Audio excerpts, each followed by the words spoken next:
Hello everyone, myself Farvahita, Assistant Professor of CSE Department from Rohini College of Engineering and Technology. I am here to explain a few concepts of the subject GE 8151 Problem Solving and Python Programming. So we are discussing Unit 3, that is Control Flow and Functions. The topic explained is iteration, statements and unconditional statements. So the objective of learning this topic is to know about the concepts of iteration or the looping statements as well as the unconditional statements. So first let us know about iteration or the looping statements. An iterative statement allows us to execute a statement or group of statements multiple times. So repeated execution of a set of statements is called iteration or looping. So a particular set of statements keeps on repeating. So that statements are called as looping statements or iterative statements. So types of iterative statements are while loop, for loop, nested loop. Okay, we have three types of loops: while loop, for loop, nested loop. So first we will see about while loop. A while loop executes a block of statements again and again until the condition gets false. So the while keyword is followed by the test expression and a colon. So following the header is an intended body. So this is a syntax for the while loop. So while expression, then true statements. So the expression is the condition which is checked while the executing the program. Okay. So a condition is checked in the case of while statement. If the condition is true, then the statements keeps on executing. If the condition is false, then it will exit from the loop. Let us see the flow chart for this while loop. So as soon as it enters into the while loop, the test expression is checked. Okay, so if the test expression is true, then the body of the while loop keeps on executing until this text expression becomes false. If this condition or the test expression becomes false, it will exit from the loop. Okay, so let us see some examples. The first example given is write a Python program to print the first 100 natural numbers. Okay, so for this we are going to use the while loop. So in order to use this while loop, we need a iterating variable. Okay, so that iterating variable we are taking it as I. Okay, so we can use other variables also. So generally we take I as a iterating variable. Okay, so I is equal to 1. First we are initializing this I variable as 1. Okay, so we are giving the condition as I is less than or equal to 100, because we are going to print only the first 100 natural numbers. So when this variable comes to 100 equal to 100, then this have to exit from the loop. Okay, so that is our condition. So we are giving the condition inside this while loop. So while I less than or equal to 100, then we are going to print. So until this value, that is I value, is less than or equal to 100, this I value should be printed.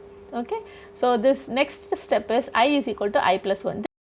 This I is equal to I plus 1 statement is the incrementing statement. Okay, we are incrementing the value of I. Okay, so that is the incrementing statement. So when for considering this I is equal to 1, then while 1 is less than or equal to 100, we are checking the first condition as 1 is less than or equal to 100. So then if this condition is true, so we are going to print I, that is I value is 1. So first we are going to print 1, then I is equal to I plus 1, that statement will be executed. So which is the incrementing statement. So now the I value is 2. Okay, so that is I plus 1, 1 plus 1, 2. Okay, so now I value is 2. Okay, then we are again iterating this loop. Okay, so while I is equal to 100, we are checking that where I is less than or equal to 100, that is while 2 is less than or equal to 100. Okay, this condition is also true. So we are printing I value, that is 2. So actually we have printed 1, then now 2. Okay, then we are incrementing I's value as 3. Okay, so then we are checking 3 is less than or equal to 100. Yes, true. So we are printing 3.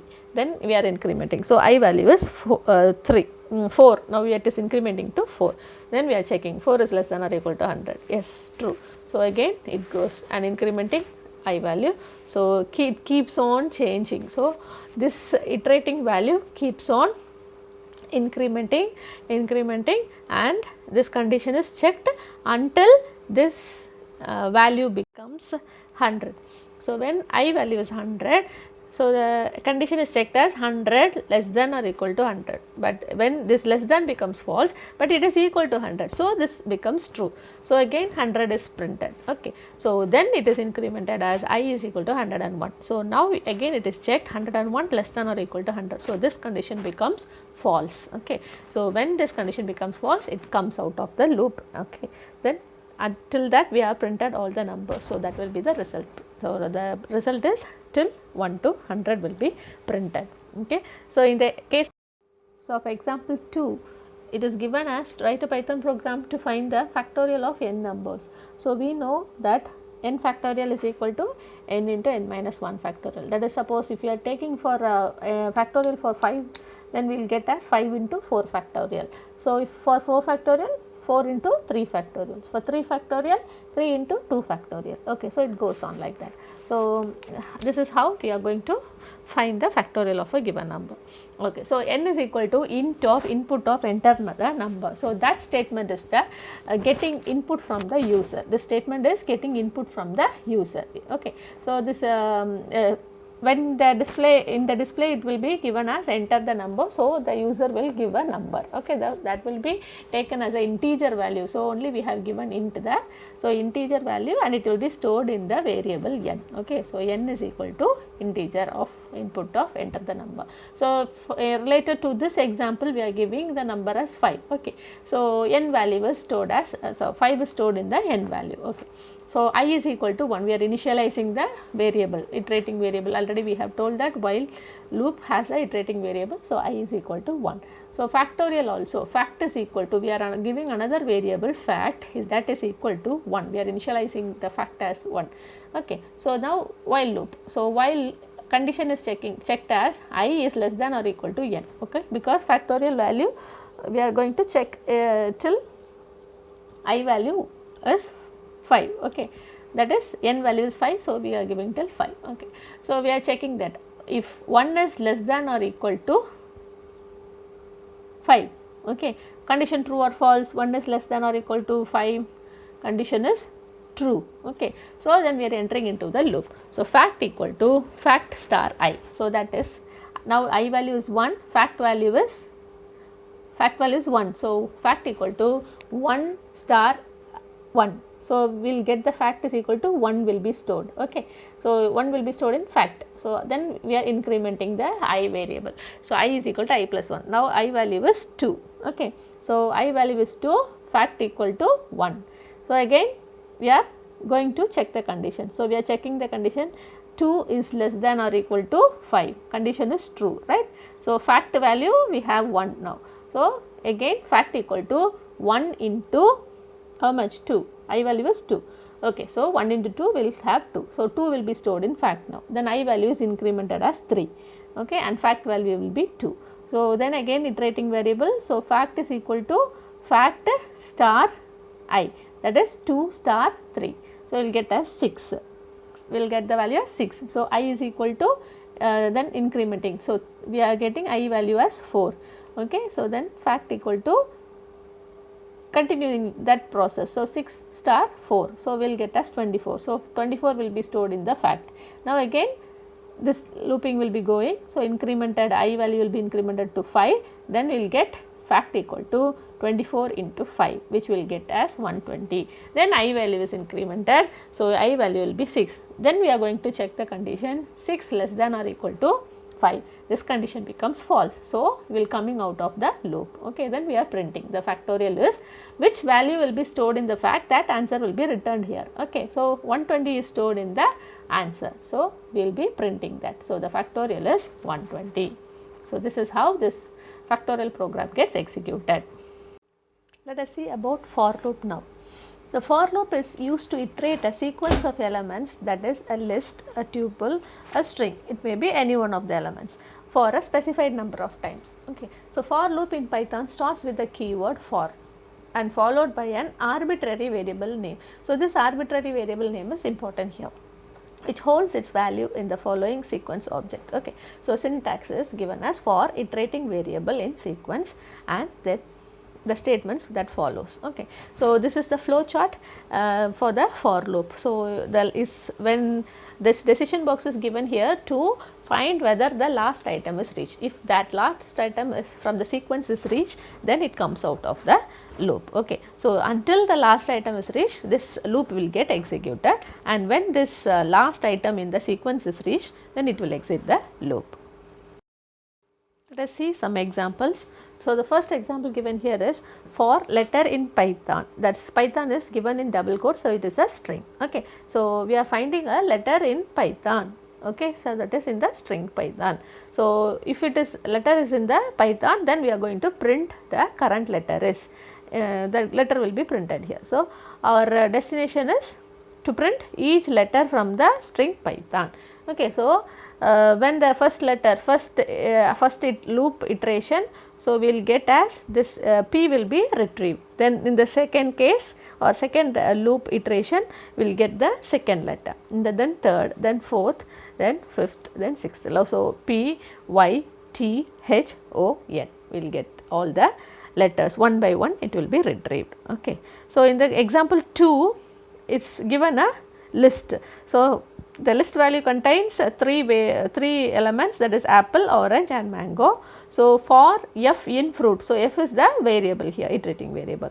So, f in fruit, so we are printing the first element in the fruit list. Okay. So, we are going to print that first element, the current fruit is, the first element is apple. So, the current fruit is apple will be printed, then second one, then third one, that is orange and mango will be printed, and after completing that we have said that it comes out of the loop. So, out of the loop, when it comes out of the loop, we have another statement to print, that is end of for. Okay. That is indicating that the for has end.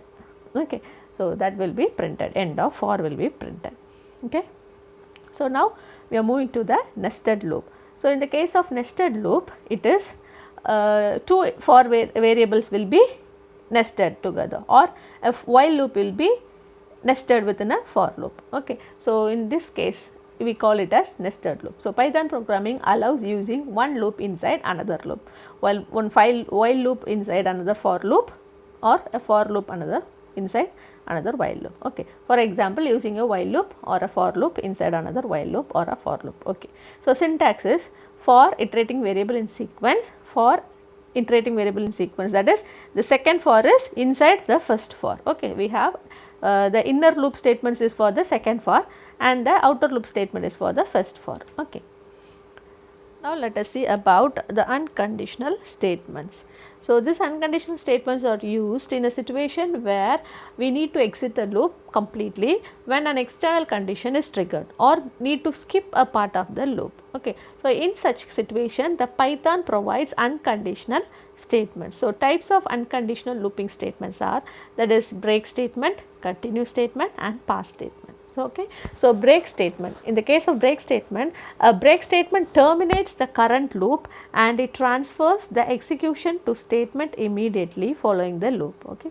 The break statement is used when some external condition is triggered. The syntax will be just a break.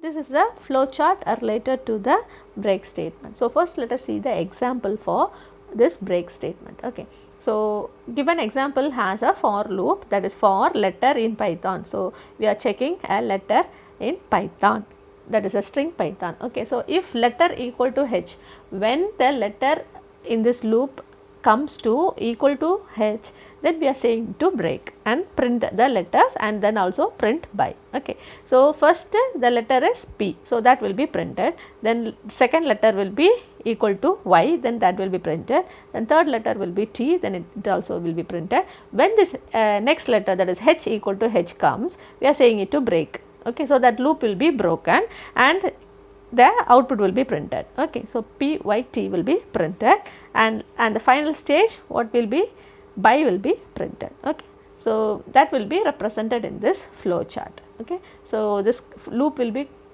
checked, executed until this condition is true. When it comes to break, it becomes false and comes out. Okay. Now, let us see about continue statement. So, this continue statement returns the control to the beginning of the loop statement. Okay.